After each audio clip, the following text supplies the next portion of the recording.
Pengadilan Negeri Jakarta Selatan kembali melanjutkan persidangan kasus pembunuhan Brigadir Yosua dengan agenda menghadirkan saksi ahli dengan 5 terdakwa yakni Ferdy Sambo, Putri Chandrawati, Richard Eliezer, Ricky Rizal, dan Kuat Ma'ruf. Untuk mengetahui informasi terkini dari lokasi persidangan, kita sudah terhubung dengan rekan jurnalis MGN, ada Marcelina Tumundo.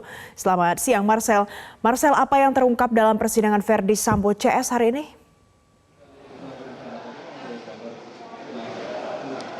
Valen, tadi dalam persidangan dengan dihadirkannya ahli digital forensik, ia mengoperasikan sebuah alat yang bisa memutarkan rekaman CCTV di rumah Saguling atau di rumah Ferdy Sambo beberapa jam kejadiannya sebelum terjadi peristiwa penembakan di rumah Duren 3, penembakan terhadap Brigadir Yosua. Dalam persidangan tadi ini terlihat ada 2 rekaman atau ada 2 titik CCTV yang kemudian diputarkan dalam persidangan ini. Yang pertama adalah ketika rombongan dari Putri Chandrawati tiba dari Magelang ke rumah Saguling, dan di situ terlihat bahwa kelima terdakwa baik itu Ferdy Sambo yang tiba terlebih dahulu atau tiba pertama kali di rumah Saguling terpisah dari rombongan, kemudian juga ada kedatangan dari Putri Chandrawati, lalu ada ART-nya Susi, ada terdakwa Kuat, terdakwa Richard Eliezer, dan juga terdakwa Ricky Rizal. Kalau merunut dari dakwaan yang disusun oleh jaksa penuntut umum bahwa tujuan dari mereka pergi ke rumah Saguling setelah dari perjalanan Magelang ini adalah untuk melakukan tes PCR. Dan dalam rekaman CCTV tadi juga terlihat bahwa ada petugas PCR yang terlihat dari CCTV ini keluar atau sudah selesai melakukan pengecekan tes PCR kepada Putri Chandrawati dan juga sejumlah terdakwa lainnya. Kemudian tadi juga dari pihak jaksa penuntut umum meminta pihak ahli untuk memutarkan adanya CCTV yang berada di sudut lain, yaitu berada di dalam rumah atau tepatnya di depan sebuah lift.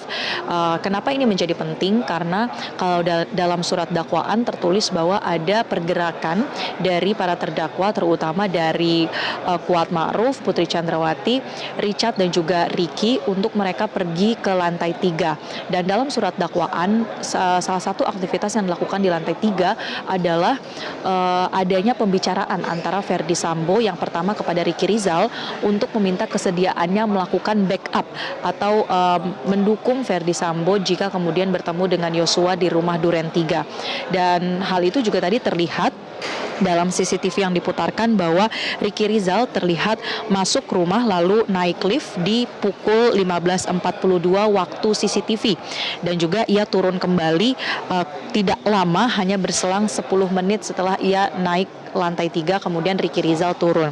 Lalu berselang beberapa menit atau hanya 3 menit saja perbedaannya dari Ricky turun, terdakwa Richard Eliezer lalu naik menggunakan lift yang sama sekitar pukul 15.56 waktu CCTV, dan berselang kurang lebih 20 menit lalu Richard Eliezer ini turun dari lift yang sama. Ini kemudian dicoba dicocokkan kalau dari pihak jaksa penuntut umum apakah memang betul-betul terjadi percakapan di lantai 3 tersebut. Tadi juga dilakukan perbesaran gambar video atau di zoom, dan terlihat bahwa lift tersebut ini berhenti memang di lantai 3.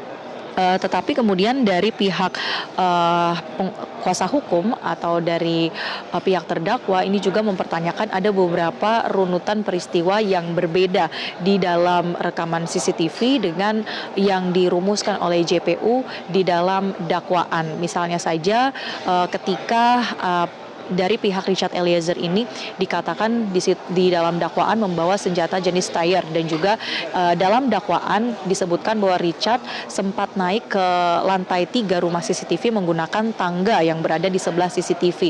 Tetapi tadi terlihat bahwa Richard Eliezer ini naik ke lantai 3 menggunakan lift sebagaimana yang tadi kami tonton bersama di dalam ruangan persidangan ini. Sehingga menurut dari pihak kuasa hukum, terutama yang tadi sedang memberikan keterangan adalah kuasa hukum dari Putri Chandrawati dan Ferdy Sambo, ini ada beberapa kejanggalan yang mereka nilai ada di antara video atau rekaman CCTV ini dengan yang dirumuskan dalam surat dakwaan jaksa penuntut umum.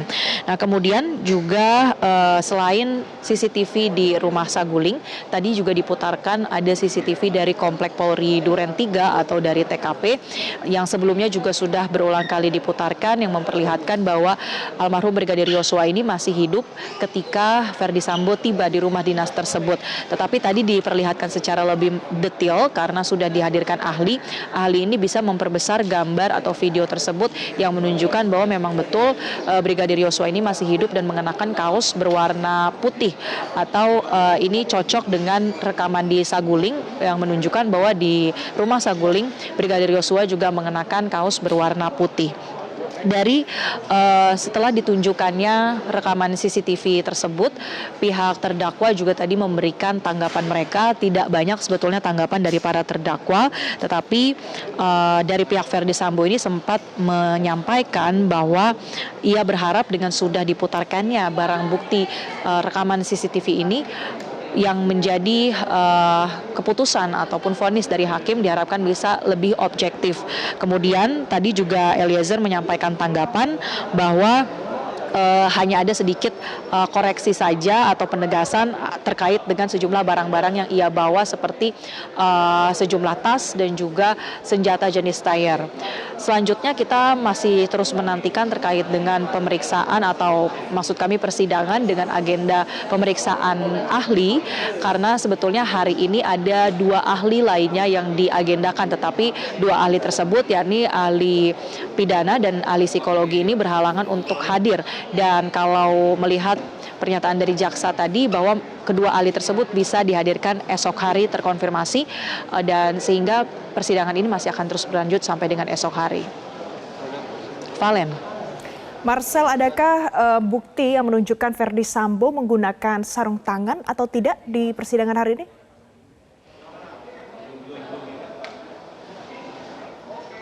Ya, tadi juga dalam rekaman CCTV yang diambil dari Komplek Polri Duren 3 itu juga selain menunjukkan adanya fakta Yosua masih hidup, itu juga menunjukkan bahwa Verdi Sambo ini turun dari sebuah mobil dan terlihat di situ tidak mengenakan sarung tangan. Tadi sempat dilakukan proses memperbesar gambar juga, tetapi sayangnya untuk kualitas dari gambar yang diputarkan tadi ini tidak begitu tinggi sehingga tidak terlihat jelas. Tapi kalau kita bandingkan dengan dakwaan bahwa sarung tangannya ini disebutkan berwarna hitam begitu. Dan kalau dari pantauan kami, kondisi dari kedua tangan Verdi Sambo ini tidak ada benda ataupun objek yang berwarna hitam. Tetapi yang belum bisa dikonfirmasi dalam video atau rekaman CCTV itu adalah soal sebuah senjata yang jatuh. Karena ketika Verdi Sambo turun dari kendaraannya, ia turun dari pintu sisi kiri, sementara untuk posisi kamera CCTV ini adalah dari sisi pintu sebelah kanan, sehingga cukup tertutup, tidak terlihat dengan jelas posisi dari Verdi Sambo, bahkan juga tidak terlihat adanya gestur untuk menunduk mengambil sebuah benda, sehingga kalau soal ia menjatuhkan senjata sebagaimana dalam dakwaan ini belum dapat terkonfirmasi sampai dengan saat ini. Tentu proses pembuktian ini masih akan terus berlangsung dan alat bukti berupa rekaman CCTV ini menjadi sangat penting dan sudah beberapa kali juga dihadirkan dalam persidangan dugaan pembunuhan Yosua. Valen.